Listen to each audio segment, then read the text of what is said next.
नमस्कार दोस्तों, आपका भक्ति कीर्ति में स्वागत है। यह चार लोग हमेशा दूसरे के पापों का बोझ उठाते हैं। प्रिय मित्रों, कहते हैं चाहे मर जाना पर बेईमानी का धन मत खाना। भगवान सबको देखता है। जो लोग बेईमानी का धन खाते हैं वे दूसरों के पापों को अपने सिर पर चढ़ाते हैं। आज की यह कथा आपको अंदर तक सोचने को विवश कर देगी। तो आइए मित्रों, कहानी शुरू करते हैं। मित्रों, एक समय की बात है।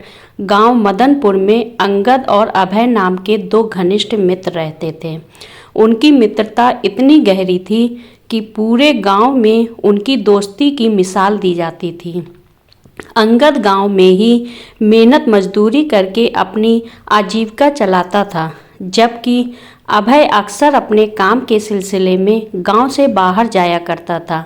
गांव के लोग यही मानते थे कि अभय एक नगर से सामान खरीदकर दूसरे नगर में बेचता है और इसी कारण उसे कई दिनों तक बाहर रहना पड़ता था। परंतु सच्चाई केवल अंगद जानता था। वास्तव में अभय एक चोर था। हालांकि उसने कभी अपने गांव में चोरी नहीं की थी, लेकिन वह दूसरे नगरों में जाकर चोरी करता था। अंगद ने कई बार अभय को समझाया कि चोरी जैसा पाप छोड़ दे, पर अभय ने कभी उसकी बात नहीं मानी, बल्कि वह तो अंगद को भी अपने साथ शामिल होने के लिए कहता था, जिससे वे दोनों धनवान बन सके। अंगद को अभय की यह आदत बिल्कुल पसंद नहीं थी, लेकिन बचपन की दोस्ती के कारण उसने कभी किसी से यह राज नहीं बताया। एक दिन गांव में खबर फैली कि गांव के बाहर एक साधु महाराज ने अपना डेरा जमाया है। गांव के लोग उनके दर्शन के लिए आने लगे। साधु बाबा धर्म और सत्य के मार्ग पर चलने की शिक्षा देते थे। उनके उपदेशों का गांव वालों पर गहरा प्रभाव पड़ा। अंगद और अभय भी साधु बाबा के दर्शन के लिए पहुँचे। साधु महाराज के वचनों का अभय पर ऐसा प्रभाव पड़ा कि उसे भी महसूस होने लगा कि चोरी करना एक बड़ा पाप है। एक दिन अभय ने अकेले में साधु बाबा के पास जाकर अपने मन की बात कही। वह बोला, बाबा, मैं एक चोर हूँ, लेकिन आपके उपदेशों ने मेरे हृदय को छू लिया है। साधु बाबा ने कहा, बेटा, अगर मेरे वचन तुम्हारे मन पर असर कर रहा है तो तुम यह बुरा कर्म छोड़ क्यों नहीं देते? अभय बोला, हे बाबा, मुझे और कोई काम आता ही नहीं है। न मैं खेती कर सकता हूँ और न ही मेहनत मजदूरी कर सकता हूँ, फिर भी मैं चोरी कैसे छोड़ दूँ? साधु बाबा ने कहा, बेटा, मेरी बात मानो, कुछ दिन मेरे साथ इस आश्रम में रहो। इससे तुम्हारा हृदय परिवर्तन होगा और तुम सही मार्ग पर आ जाओगे। अभय ने साधु बाबा की बात मान ली और आश्रम में रुककर उनकी सेवा करने लगा। 1 महीना बीत गया। अभय ने पूरे मन से साधु बाबा की सेवा की। साधु बाबा भी उसके सेवा भाव से बहुत प्रसन्न हुए।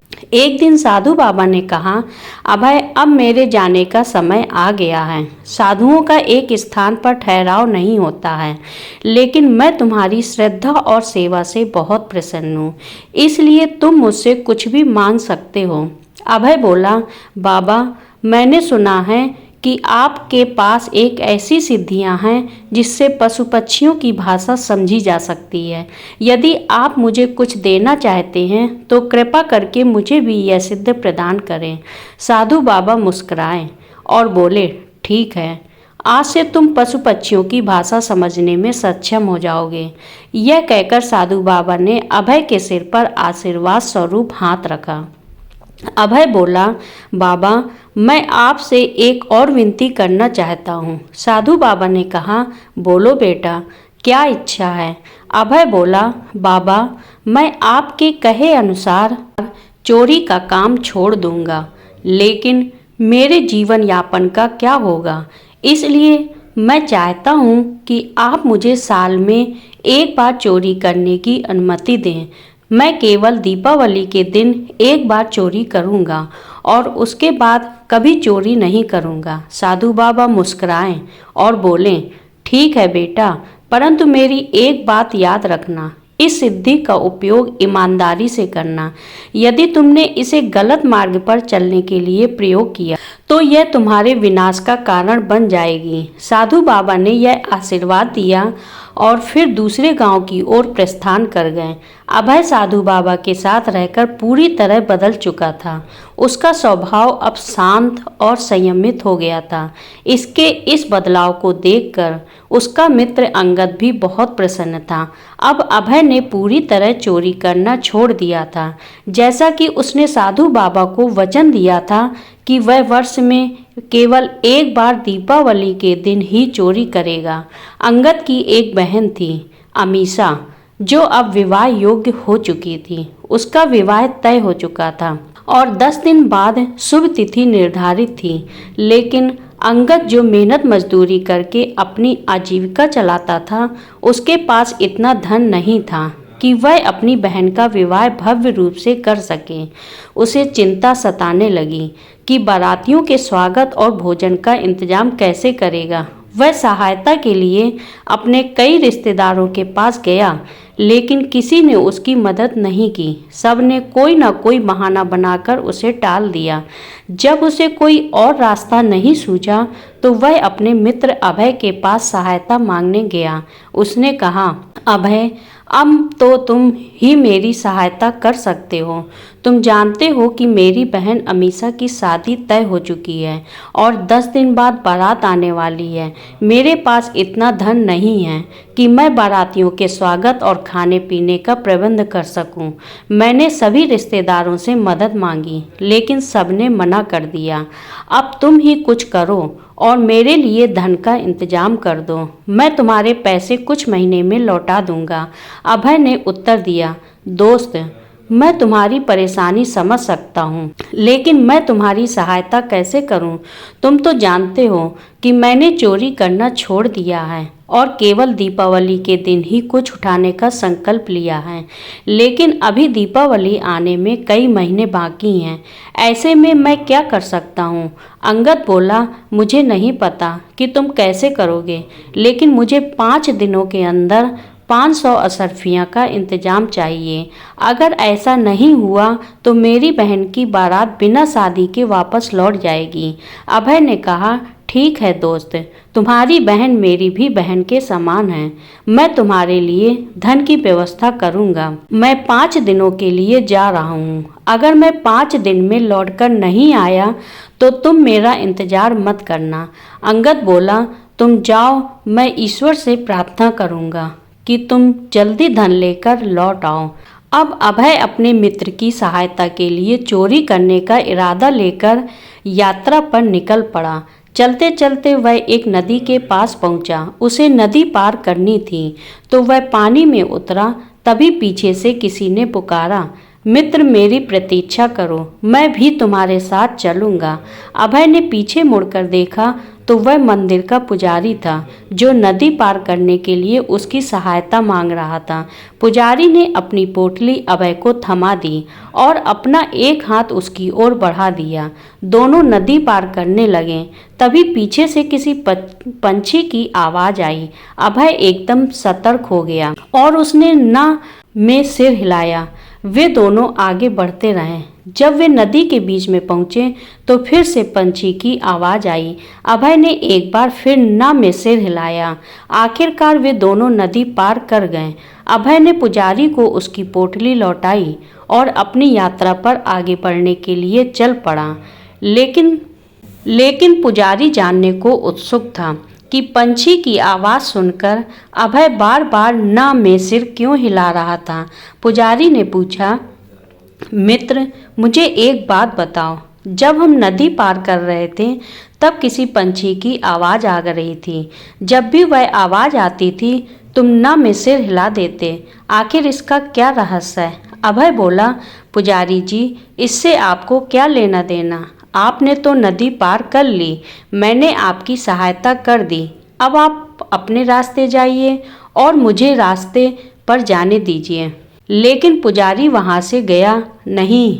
वह जिद करने लगा, जब तक तुम मुझे यह नहीं बताओगे मेरे मन को शांति नहीं मिलेगी। अभय ने कहा, ठीक है, अगर आप जानना ही चाहते हैं तो मैं बताता हूँ, लेकिन यह रहस्य किसी और को मत बताना। देखिए, मैं एक चोर हूँ। मेरे मित्र की बहन का विवाह होने वाला है और उसकी शादी के लिए मुझे 500 असरफियाँ का इंतजाम करना है। इसीलिए मैं चोरी करने निकला हूँ।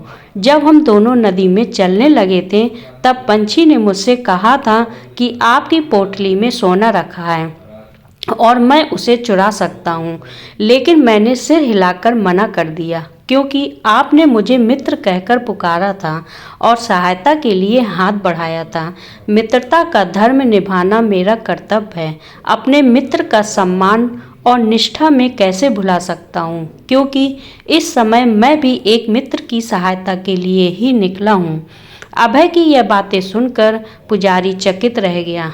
अभय ने आगे कहा, जब हम नदी के बीचों बीच पहुँचे, तब उस पक्षी ने कहा था कि मैं आपको पानी में धक्का दे दूं और सोना ले लूं, लेकिन मैंने फिर से मना कर दिया।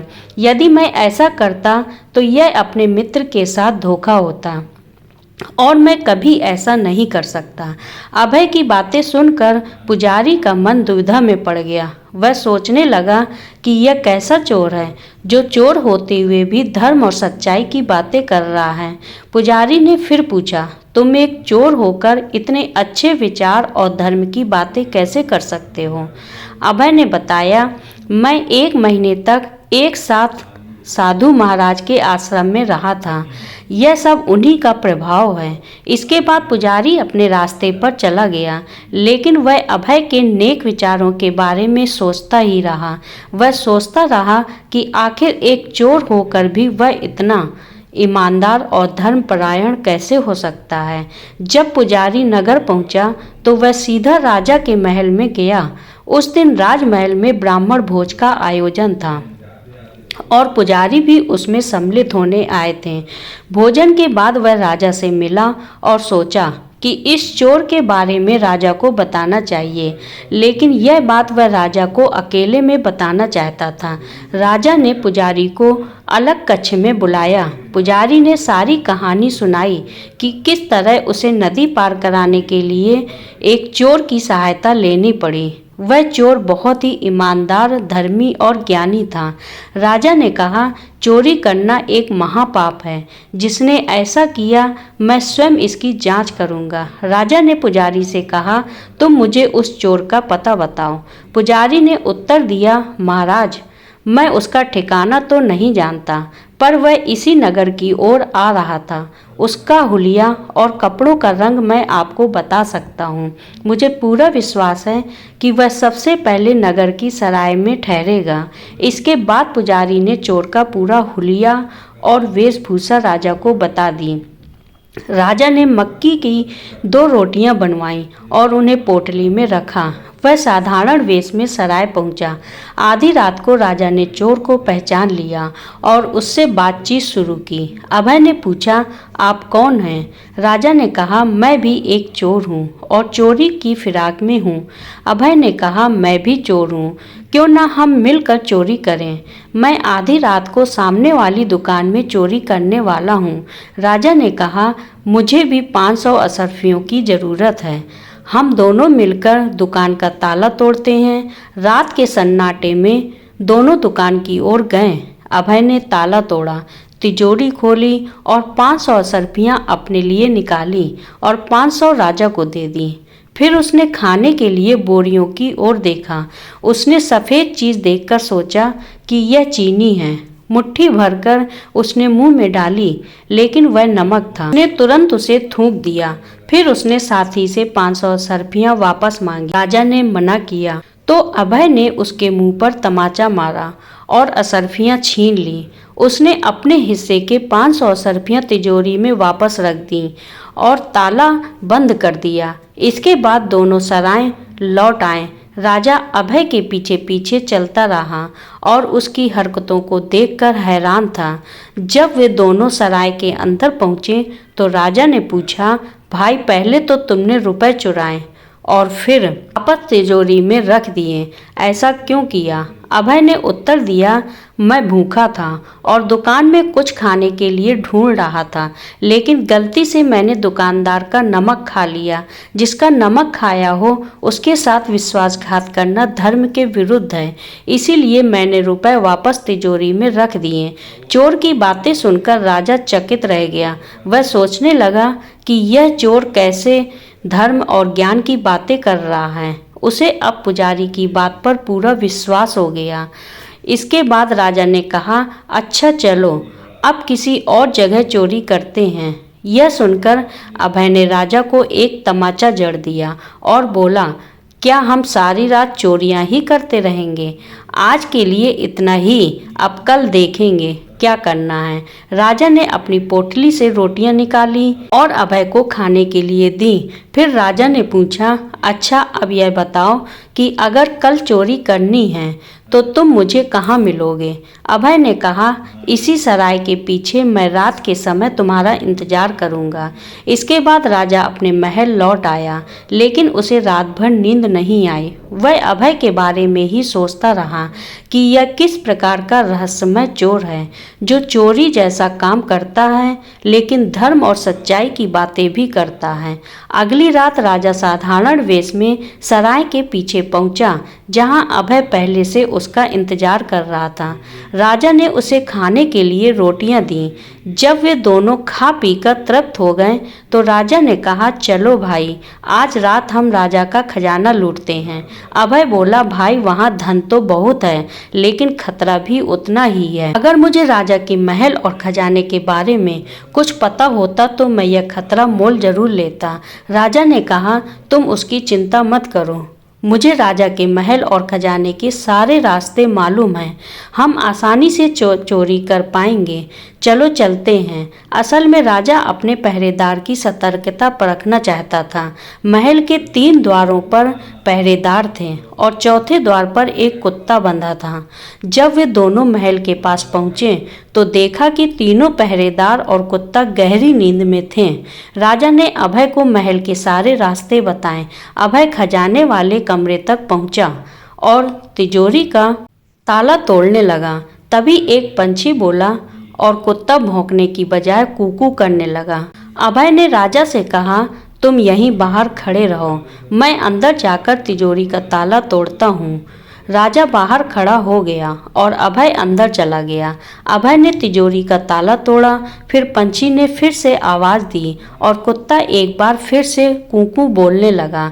अभय ने 500 असरफियाँ अपने लिए और 500 राजा के लिए निकाली, लेकिन पंछी की आवाज़ और कुत्ते की प्रतिक्रिया बार बार दोहराई गई। अभय ने रुपए वापस तिजोरी में रख दिए और राजा को कमरे के भीतर बुला लिया। जब राजा अंदर आया तो अभय उसके चरणों में गिर गया और बोला, महाराज, मैं आपका चोर हूँ और आप मेरे स्वामी हैं। आपने मुझे रंगे हाथों पकड़ लिया है। अब आप जो भी दंड देना चाहें मुझे स्वीकार है, लेकिन कृपया 500 असरफियाँ मेरे मित्र के पास भिजवा दीजिए, उसकी बहन की शादी है। राजा ने हैरान होकर पूछा, तुम कैसे जान गए कि मैं राजा हूँ? अभय ने कहा, महाराज, जब मैं खजाने का ताला तोड़ रहा था तो पंछी ने कहा, खजाने में चोर घुस आया है और तुम सो रहे हो। तुम एक नमक हराम हो। कुत्ते ने उत्तर दिया, मैं तब भौंकता हूँ जब चोर होता है, परंतु यहाँ तो राजा है। पहले मुझे उन दोनों की बातों पर विश्वास नहीं हुआ, लेकिन जब यही संवाद बार बार दोहराया गया तो मैं समझ गया कि आप राजा हैं। अभय ने गहरी सांस लेते हुए कहा, महाराज, कृपया 500 असरफियाँ मेरे मित्र के पास भिजवा दीजिए। मेरे लिए जो भी सजा आप तय करेंगे वह मुझे स्वीकार है। अगली सुबह राजा ने अपना दरबार लगाया और सभी दरबारियों को अभय चोर की पूरी कहानी सुनाई। अभय को भी दरबार में पेश किया गया। राजा ने पूछा, भाई, यह बड़े ही आश्चर्य की बात है कि एक तरफ तो तुम चोर हो लेकिन दूसरी तरफ तुम धर्म और ज्ञान की बातें करते हो। यह कैसे संभव है कि एक चोर के अंदर कैसे सद्गुण हो? जिस दुकानदार का तुमने नमक खाया वहाँ तुमने चोरी नहीं की। जिस ब्राह्मण को तुमने नदी पार करवाई उसने तुम्हें मित्र कहा, इसलिए तुमने उसका धन भी नहीं चुराया। आखिर यह सब क्या रहस्य है? एक चोर के भीतर ऐसे नेक विचार कैसे आ सकते हैं? अभय ने हाथ जोड़कर उत्तर दिया, महाराज, यह सब ज्ञान और धर्म की बातें मुझे एक साधु महाराज ने सिखाई थी। उन्होंने ही मुझे पशु पक्षियों की भाषा समझने का आशीर्वाद भी दिया था। असल में पहले मैं एक बहुत ही माहिर चोर था और आए दिन चोरी करता रहता था, लेकिन उन साधु महाराज के वचनों ने मुझे सही मार्ग दिखाया और मेरा हृदय परिवर्तन कर दिया। अब मैं केवल दीपावली के दिन ही किसी भंडारे से आवश्यकता का सामान उठाता हूँ, जिसकी अनुमति मुझे साधु महाराज ने दी थी। परंतु आज मैंने अपना ही संकल्प तोड़ दिया, क्योंकि मैं अपने मित्र की सहायता करना चाहता था। यदि कल तक उसके पास 500 सरफियाँ न पहुँची और उसकी बहन की बारात लौट गई, तो वह जीवन भर इस कलंक के साथ जीने के लिए मजबूर हो जाएगा। महाराज, मेरी आपसे प्रार्थना है कि कृपया 500 सरफियाँ मेरे मित्र के पास भिजवा दीजिए। वह मेरी प्रतीक्षा कर रहा होगा, क्योंकि मैंने उससे वादा किया था कि 5 दिनों के भीतर धन लेकर आऊँगा। राजा ने कहा, ठीक है, मैं एक दूत भेजकर तुम्हारे मित्र के पास 500 सरफियाँ भिजवा देता हूँ। राजा ने उसी समय अपने एक सेवक को अभय के मित्र अंगद के पास भेजा। राजा के भेजे हुए दूत ने अंगद को सारी बात बताई और कहा, तुम्हारे मित्र को महल में चोरी करते हुए पकड़ा गया है। राजा ने तुम्हारी बहन की शादी के लिए 500 सरफियाँ भेजी हैं। अंगद ने यह सुनकर असरफियाँ लेने से इनकार कर दिया और कहा, मैंने यह धन अपने मित्र से मांगा था और मैं उसी के हाथों से इसे लूँगा। तुम यह धन वापस ले जाओ। दूत महल लौट आया और उसने राजा को अंगद की बात बता दी। राजा, जो पहले ही अभय की ईमानदारी और उसके नेक विचारों से प्रभावित था, अब अंगद और अभय की मित्रता देखकर और भी अधिक प्रभावित हो गया। राजा ने कहा, अभय, मैं खुद तुम्हारे साथ चलूँगा और तुम्हारे मित्र को यह धन दूंगा ताकि वह अपनी बहन का विवाह अच्छे से कर सके। फिर राजा अभय के साथ उसके गांव गया। राजा ने अंगद को इतना धन दिया कि उसकी बहन का विवाह अच्छे से हो गया। इस घटना के बाद राजा अभय को अपने साथ राजमहल में ले आया और कहा, अभय, बेशक तुम एक चोर थे, लेकिन तुम्हारे अंदर ऐसे गुण हैं जो एक अच्छे और ईमानदार व्यक्ति में होने चाहिए। मेरे विचार से अगर तुम्हें आजीविका का कोई उचित साधन मिल जाए तो तुम चोरी कभी नहीं करोगे। इसलिए मैं चाहता हूँ कि आज से तुम मेरे दरबार में नौकरी करो। तुम जैसे ज्ञानी और गुणी व्यक्ति को मेरे दरबार में बहुत आवश्यकता है। अभय ने राजा का आभार प्रकट किया और उसके दरबार में नौकरी कर ली। राजा अत्यंत प्रसन्न था कि अभय के रूप में उसे एक अनमोल रत्न मिल गया। अब अभय समय समय पर राजा को सलाह दिया करता और इस तरह से एक साधारण चोर वह राजा का विश्वास पात्र दरबारी बन चुका था।